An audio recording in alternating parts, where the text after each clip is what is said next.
AEW. Dynamite. Dynamite, it's TNT, tout ça. Alors, allons-y, mon cher Félix, match d'ouverture.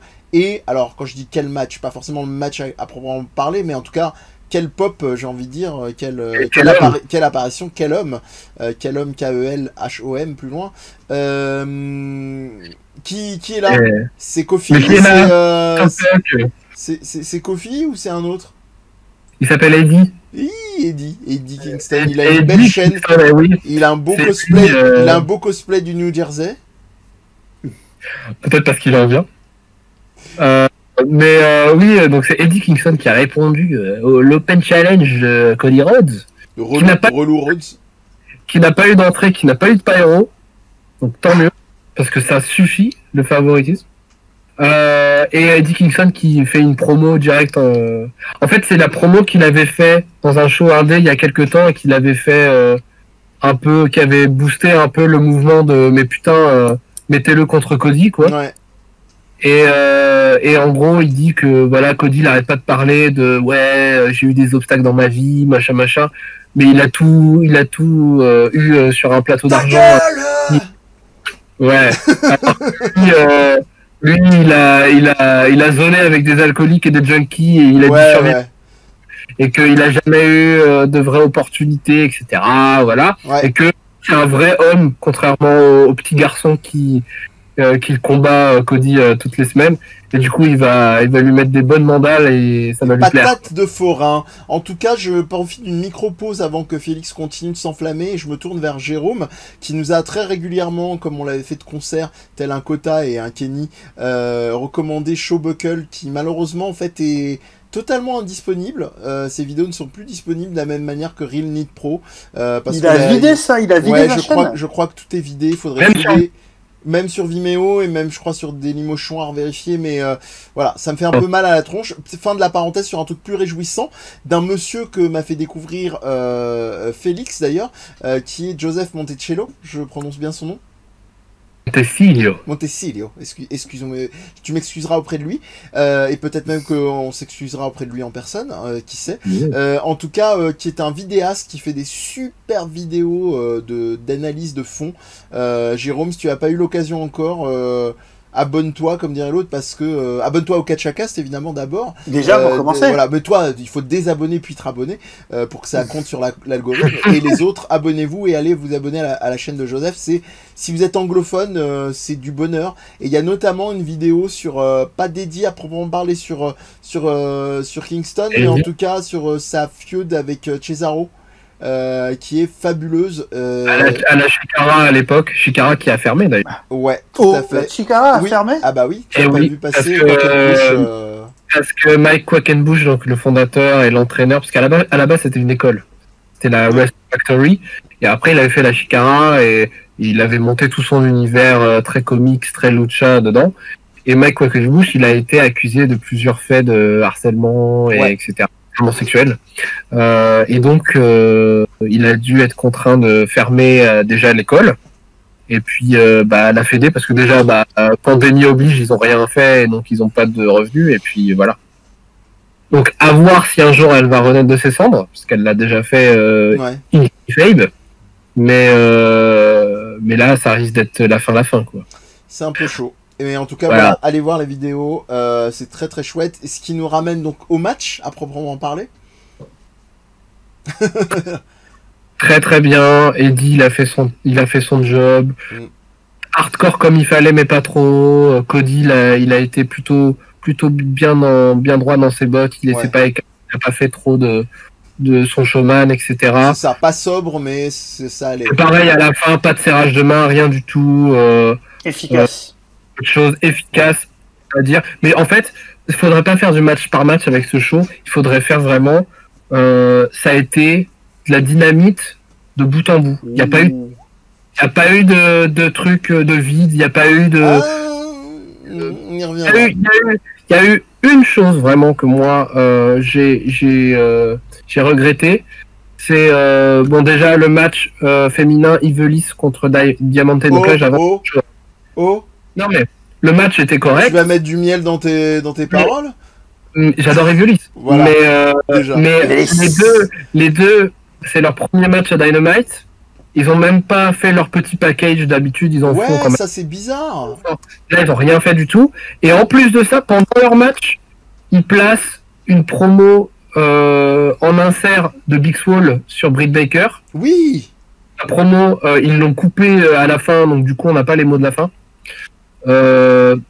Pourquoi? Genre, tu peux la mettre pour les réseaux sociaux à la limite. Bah ouais. Pas de le faire sur les réseaux sociaux, tu veux absolument la mettre dans Dynamite. Et tu la mets dans Dynamite dans une version plus courte. Je sais pas, tu dis à Tony Schiavone de dire Big Swole, elle a dit ça, blablabla.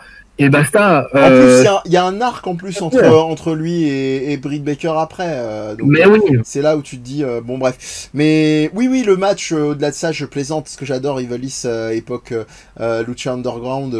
Elle était formidable. Après, j'ai eu un problème. Ça doit être psychologique, ça doit être des remontées de traumatisme avec de la musique de guerre du Vietnam. Elle m'a rappelé, comment s'appelle-t-elle cette... m'a rien fait personnellement, mais j'avais tellement de mal avec elle. Marie, je sais plus quoi, là, qui avait les cheveux rouges à la WWE. Oh mon dieu! Qui était plus modèle. Eva Marie. Ouais, c'est ça. Eva Marie. Voilà, dont la dernière gimmick en date avant sa disparition était de faire disparaître son soutien-gorge et. C'était les bass-robes malfunction, c'était les tenues malfunction. Enfin. Tout en finesse, dont le principe consistait à ne pas se battre en perdant sa tenue. Voilà. Et Ivalis avait un peu beaucoup trop de rouge à mon goût entre sa tenue qui est un peu moins strong, un peu moins militaire qu'elle avait dans Lucha Underground. Et puis en plus c'est difficile parce que sans explication, parce que sinon pourquoi pas, mais sans explication, sans contexte, t'as deux meufs qui débarquent avec des drapeaux c'est ça. Les 15 cubains et tout en même temps. Un peu gangsta. Pour Evilis, c'est sûr. C'est quoi l'enjeu? C'est quoi la rivalité? T'as beau nous dire qu'elles se sont rencontrées plusieurs fois dans le ring ailleurs. Voilà. C'est un peu court, jeune homme. Voilà. Ouais. C'est qu'est-ce que, enfin, je voudrais pas gratuitement dauber sur la division féminine de la OW. Hein. Non, d'ailleurs, on aura un truc à dire après. Hein, si t'es pas voilà, mais c'est vrai que très honnêtement, on fait difficilement plus mal booké que la division féminine de l'AEW. Oh, je suis pas d'accord. T'es dur. Oui. T'es vraiment dur. T'es vraiment dur. Je pense que t'as pas regardé récemment. Mal exploité, mais pas mal booké. Ouais. Mal exploité. Oui, bon, si vous préférez de mal exploité, on peut dire ça comme ça.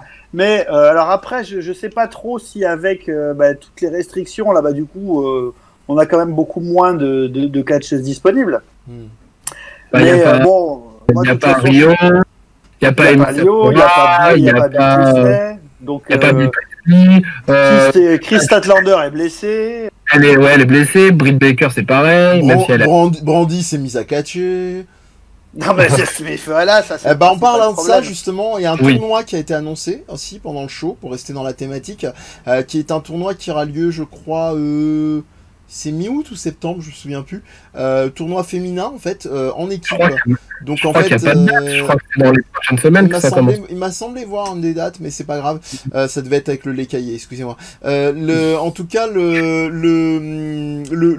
pitch c'était 8 équipes, donc 2 femmes évidemment par équipe et 16 catcheuses qui vont s'affronter. Et là, on nous parle effectivement de la team.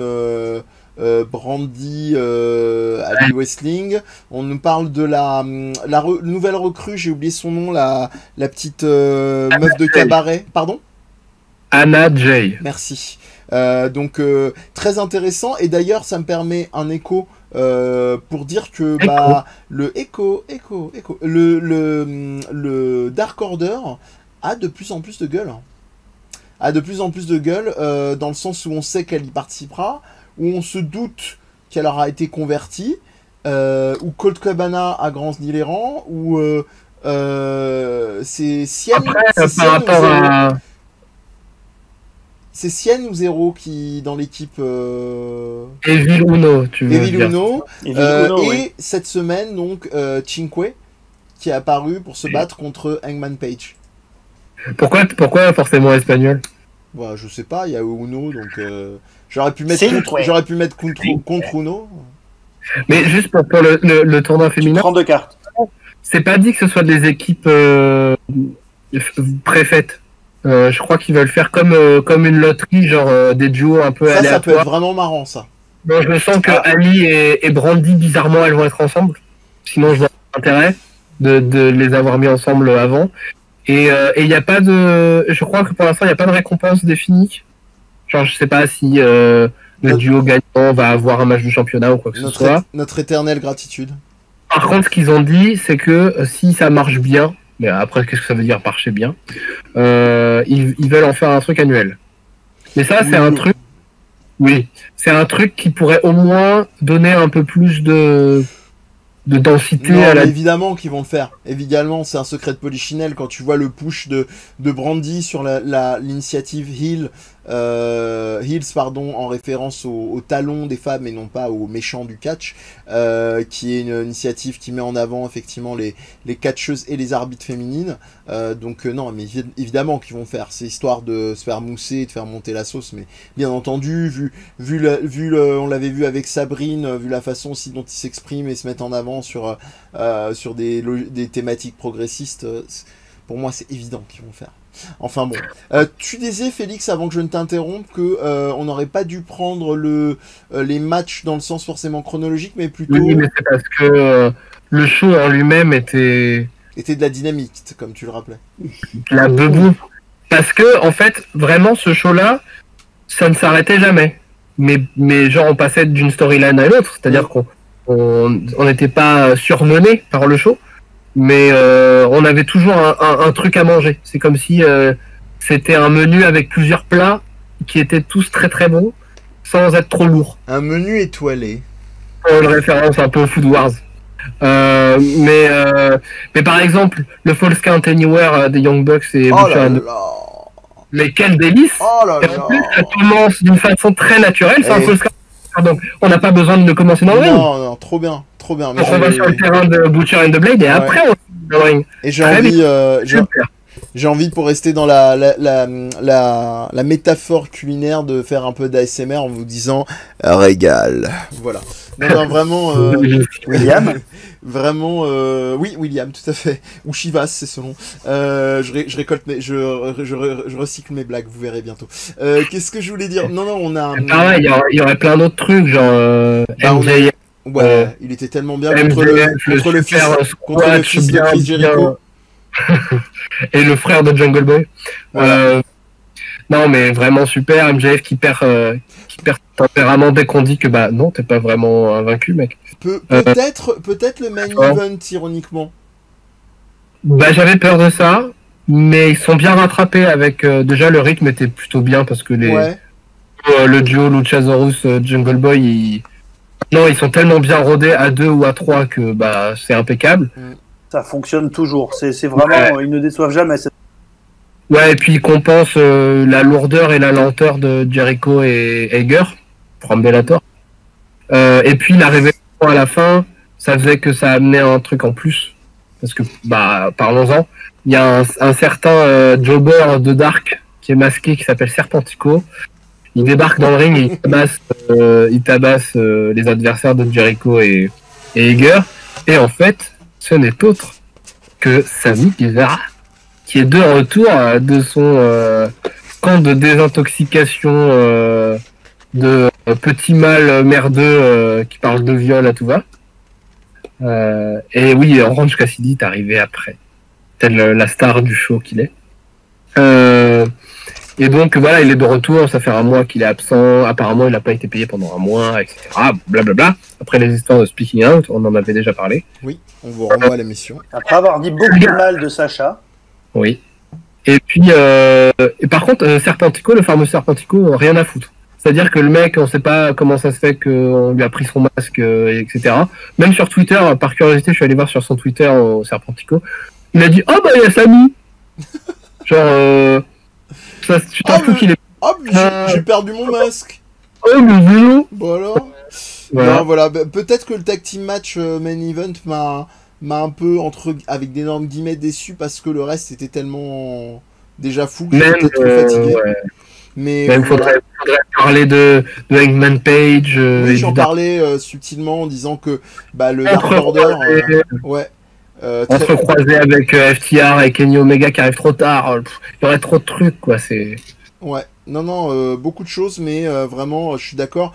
C'est un enchaînement de plats tel un restaurant étoilé, comme le disait très bien Félix, et c'est rythmé, c'est voilà, c'est aux petits oignons. Allez-y, très très bon show. Et deux choses pour finir. Oui. Déjà, j'ai eu hyper peur dans la série Fatality quand Darby Allin débarque pour faire chier. Oui. Déjà, la promo de Taz était super bien, très bien expliquée. Enfin, il expliquait super bien les tensions entre les deux. Ça change. Mais il le dit et tout. Bon, ça change. Et en même temps, il dit que Brian Cage, il a pas abandonné. Donc, méfie-toi, quoi. Et j'aime bien d'ailleurs. Ouais. J'aime bien ce côté. Contrairement à un Paul Heyman, parce qu'il y a clairement une inspiration et un peu Captain Obvious, mais j'aime bien ce côté humilité en fait de Taz.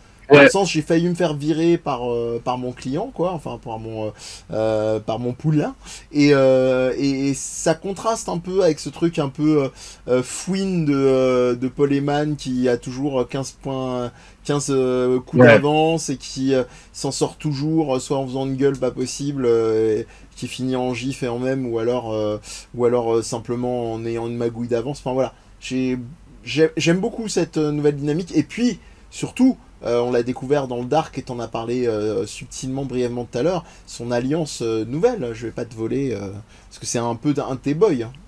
Ah oui. Non mais déjà, je sais pas si je dirais humilité, mais objectivité en fait. Parce qu'il y a un côté scientifique très technique avec Taz, et il l'utilise bien même dans sa parlotte, je trouve. Enfin bref. Oui, pour revenir à l'homme mystère, c'est Monsieur BG Ricky Starks. Donc, qui est le nouveau manager de Taz. C'est comme le hamburger de Big Fernand. Exactement. Enfin, là, c'était au participe passé, pour le coup. et donc, il débarque, et c'est ça qui m'a fait très peur, parce qu'il débarque derrière Darby Allin, pour lui en mettre une dans le dos. Watch out, watch out, watch out. La violence, je pense qu'il a pas fait exprès, hein, mais violence de la chose... À tel point que j'ai appris après que Darby il avait une commotion, une légère commotion. Enfin, là, quand même, il sera là quand même la semaine prochaine, mais après je sais pas si c'est. Avec Britt Baker, non? Ouais. Mais c'était chaud, quoi. J'ai vraiment eu très peur. Et tu le vois, Ricky Starks, quand il fait son truc, il fait oh là là, est-ce que tu vas bien? Brian Cage, il avait parce qu'il lui fait 2 powerbombs quand même. Ouais. Je pense il était dubitatif, et je pense que Darby Allin, on le connaît, c'est un skater, il en a rien à foutre, il a dit vas-y, je m'en fous. Mais du coup, le mec, il a quand même une commotion. Enfin bref. Dont une powerbomb où il le balance de la rampe, quoi. Ouais, sur le ring. Ouais. Et puis donc ça met en place un match pour la semaine prochaine, Moxley, Darby Allin, qui continuent leur petite relation. Ouais, et Moxley aussi, il m'a bluffé, quoi. La promo, elle était super aussi. Elle était trop bien, la promo. Elle était trop bien. Je sais pas. Juste ce qu'il fallait.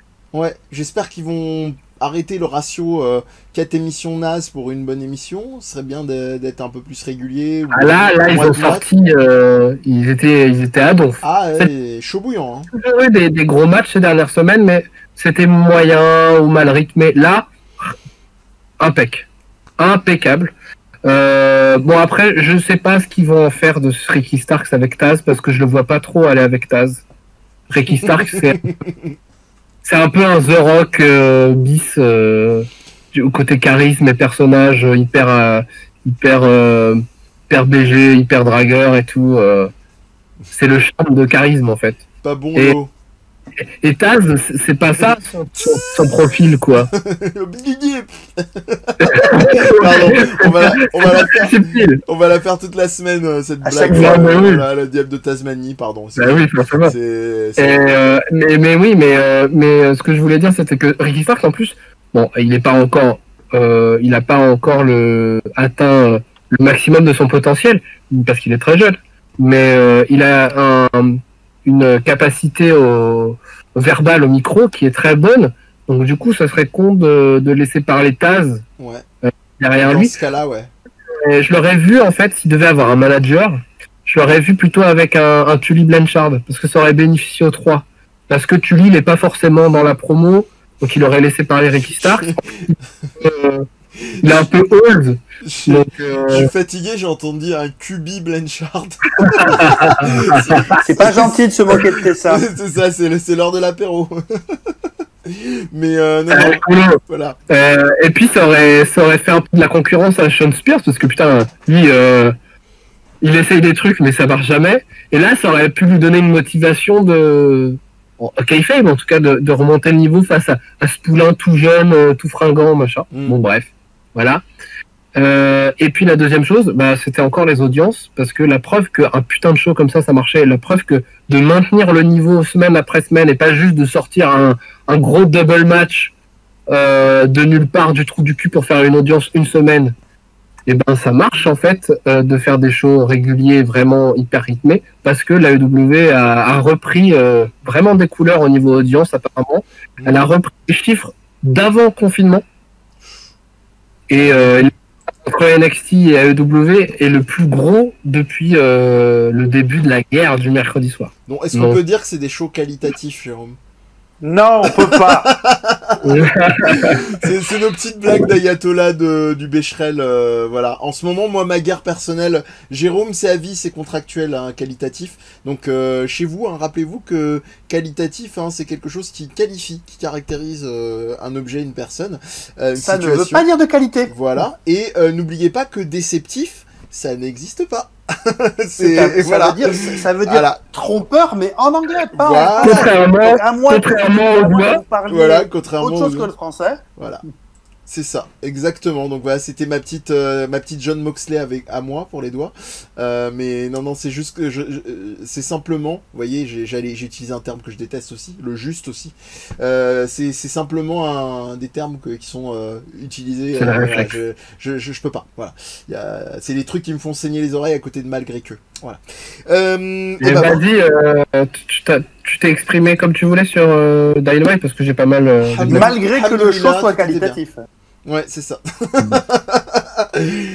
On aurait pu avoir une note déceptive. Donc, je crois qu'on a fait un joli tour. Est-ce que on a été assez efficace niveau temps? Est-ce que l'un d'entre vous est-ce que l'un d'entre vous a un petit coup de cœur ou quelque chose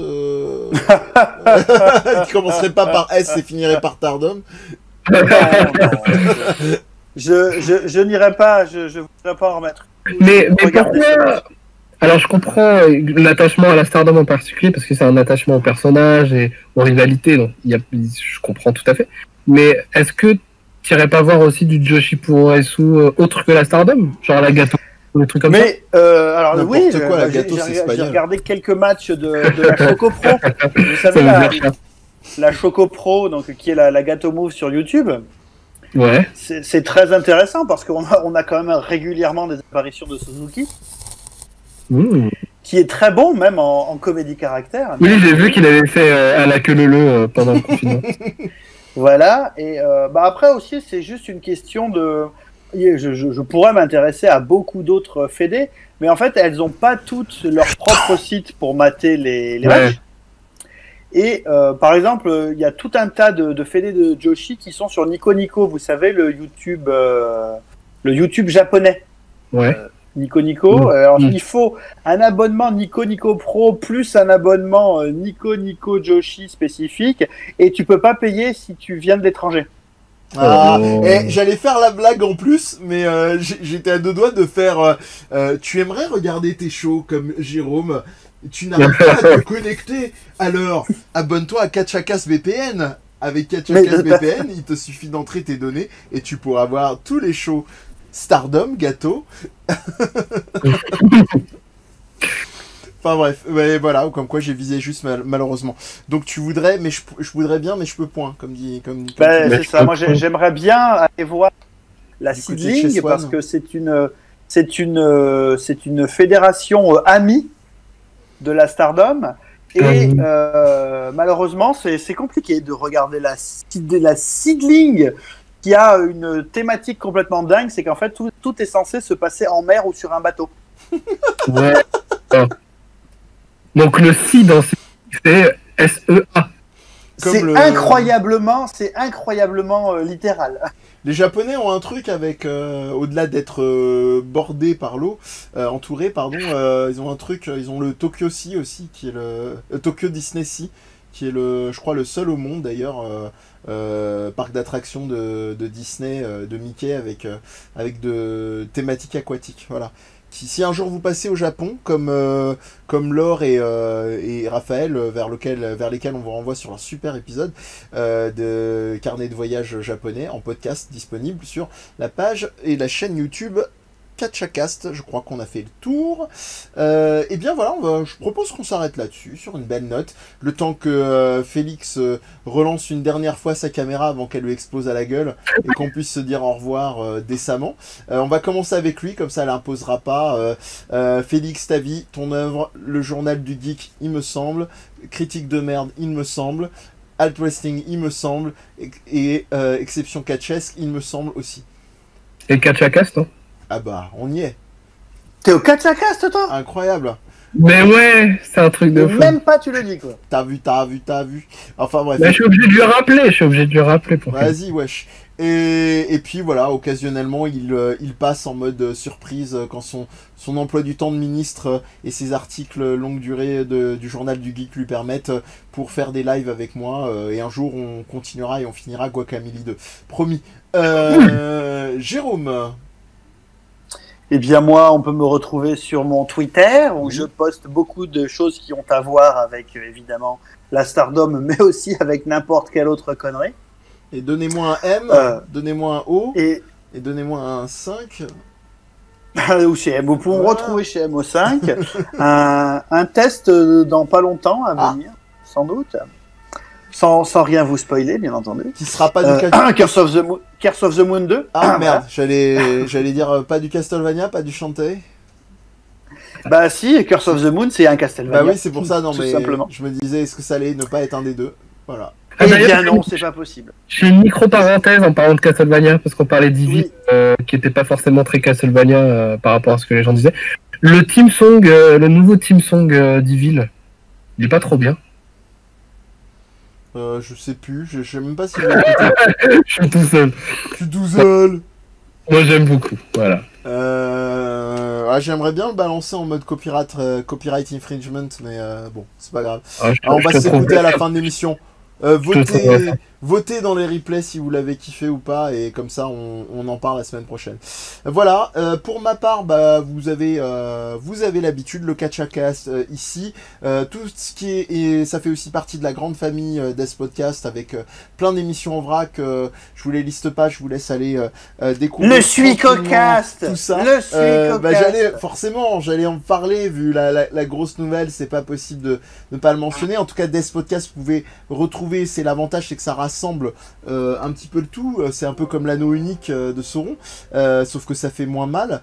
Et en l'occurrence, bah oui, il y a une émission qui me tient très à cœur et qui est au cœur de l'actualité en ce moment même. C'est le Suicocast, comme l'a gentiment dit mon partenaire de podcast et de Suicocast d'ailleurs en plus, parce que Jérôme a ouvert la voie du Suicocast avec une forme d'épisode 0, on pourrait dire, qui parlait de son amour des jeux de dés et des softlock, enfin bref. Donc le Suicocast, c'est une émission qui est dédiée à l'univers de Suikoden, et aujourd'hui j'ai pu enfin annoncer que le fils spirituel de cette série de jeux de rôle japonais comme les Final Fantasy et compagnie, mais en bien mieux, allait sortir, et que ça allait s'appeler Eiyuden Chronicle, et j'ai pu avoir la chance d'être contacté par l'équipe créative qui m'a permis de donner le bonheur, un peu rêve, non pas de gosse, que j'étais pas gosse, j'étais ado quand j'ai découvert tout ça,